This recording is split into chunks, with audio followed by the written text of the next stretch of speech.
Hey everybody, it's Natalie. Welcome to my channel. Thanks for joining me today. In today's video, I'm going to be discussing obsessions and autism. An obsession is basically when the person is hyper-focused on something. It can happen a lot when an autistic person's special interest becomes an obsession.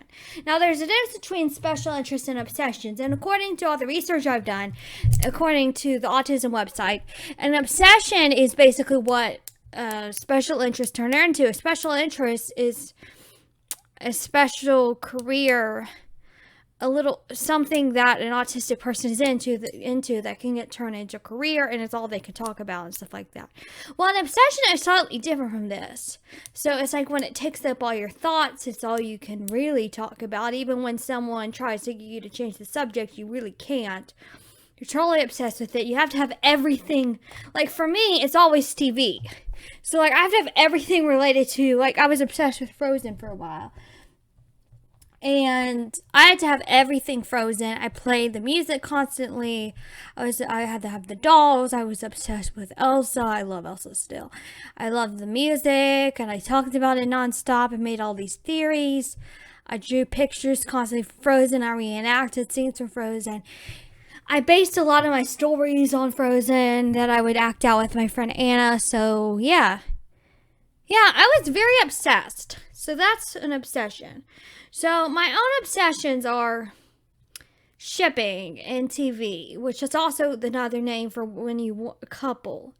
Or it could be someone you want to have a couple. Like I totally ship Beast Boy and Raven from Teen Titans, even though they're not technically a couple. I ship them because I want them to be a couple.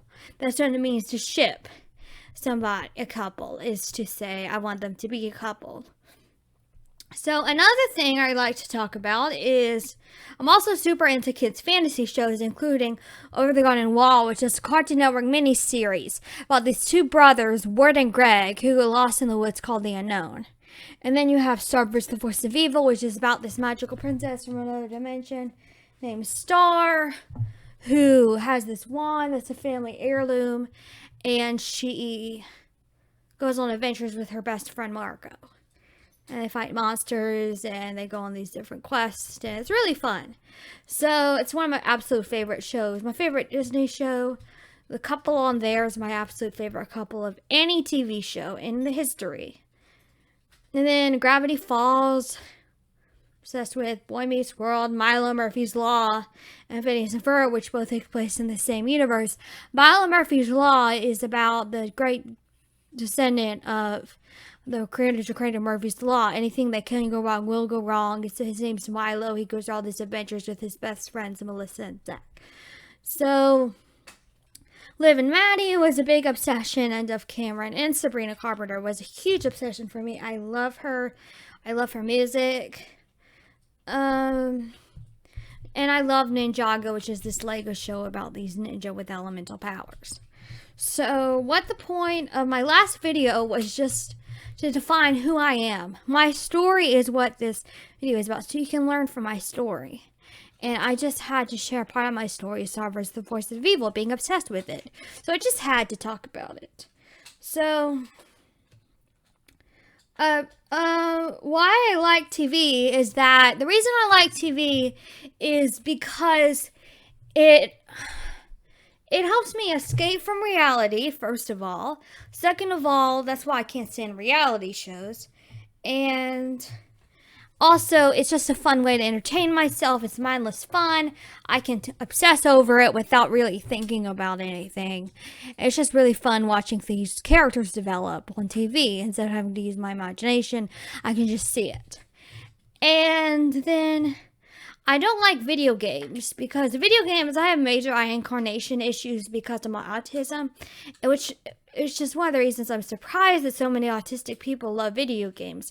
But I can't stand them. I struggle in them. I struggle in Smash Bros. Mostly, and most obstacle games that involve a lot of movement with my thumbs. Now, there's this game called Sonic Dash somehow I can play, even though it's an obstacle game. Basically, you have to go swipe your finger, go really fast. It's really funny. Anyway, but I love that game.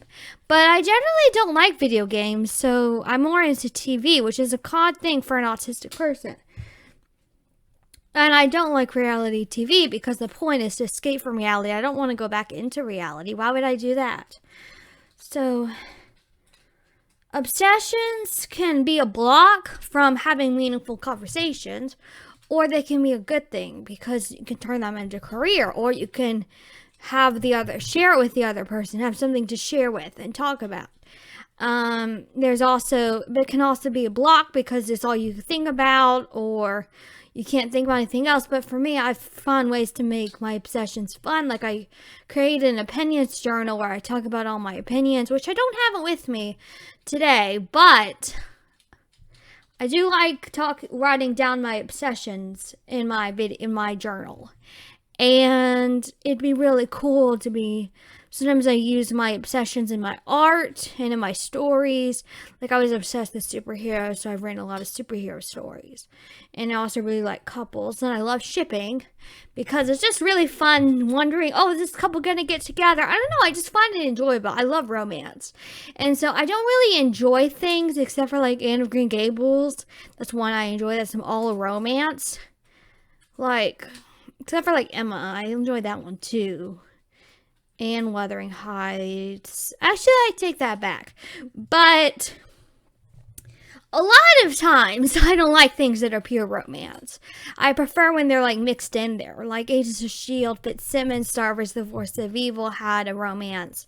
But it was my favorite thing. But it wasn't the main focus of the show. And then, Milo Murphy's Law had a romance, which I enjoyed. Phineas and Ferb had Phineas and Isabella, wondering are they going to get together. Candace and Jeremy, who actually remained together. And then Ninjago has some ships like Jay and Nia. I ship Cole and Vanya and Kai and Skylar. So, yeah, which may not know who those characters are, but if you're a Ninjago fan, you would know what I was talking about. So, creativity, I have learned how to use my obsessions in my creative writing. So like if I'm obsessed with a superhero, I use it in my writing. Instead of spending all my time watching TV, I instead write about superheroes. Like my newest book, Power, Mind, and Love, is all about is a superhero story, sort of, and it's also a romance, and it takes place during the Great Depression. It's really interesting. I hope to send it out once I finish. So, it's important to learn how to control your obsessions because there's a hope in obsessions. Basically, it's important to remember that you don't need to be, listen, I paused because I wanted to make sure I made my point very clearly. You don't need to be afraid of loving something a lot. Just don't make it all you can talk about. There's a hope. Use it for good. Make it into a career. Or you can use it in your writing. You can get your friends, introduce your friends to it, give you something to talk about. But as long as you control your obsession, I think it's okay to have an obsession.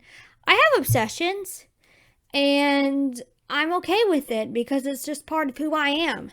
But also, I've learned how to control it and it not be all I talk about.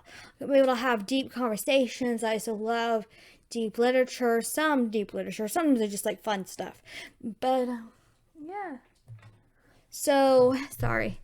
That will wrap it up for this video. So thanks for joining me. Please like, comment, subscribe. Hopefully I'm able to get the comments to work. I'm pretty sure I got them to work, so that's good. Anyway, see you next time. Bye!